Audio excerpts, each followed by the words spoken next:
Ungqongqotjhe wezePilo uthi ihlelo lokujovela ingogwana ye-COVID-19 sele lithoma ukubonakala ukuthi liyasebenza. Badlula ku-18 million abantu abajovileko kanti abajove ngokupheleleko bayi-13,000.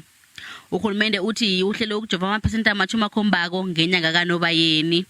This third wave has lasted much longer than the previous two waves, over 100, close to 110 days, and indeed much longer than the previous waves. First wave, which was somewhere in the region of 80 days, and then the next one around 90 days. Kodwana uyelelisa abantu ngokuthi ingogwana le isisekhona isisenamandla nanyana isibalo sehlile nje.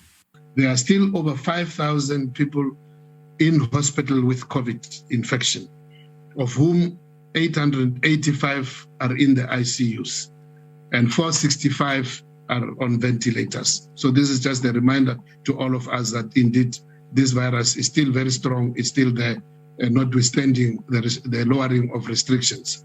Phaahla uthi imveko eziphelele kwezi zejima levuma zibonakele ziyimpumelelo njengombana bakwazile ukujova abantu abadlula ku-200,000 ngempela veke yinye. Bekube nje badlula ku-18.7 million abantu abajovele ingogwana ye-coronavirus.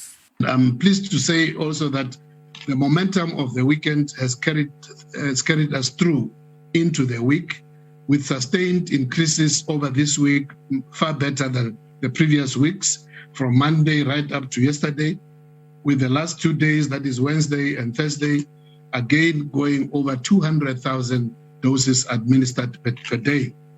Uhulumende ugcina yethule ngokusemthethweni indaba yezitifiketi ezifumaneka ngehlelo leteknoloji eziqinisekisa ukuthi umuntu ujovile.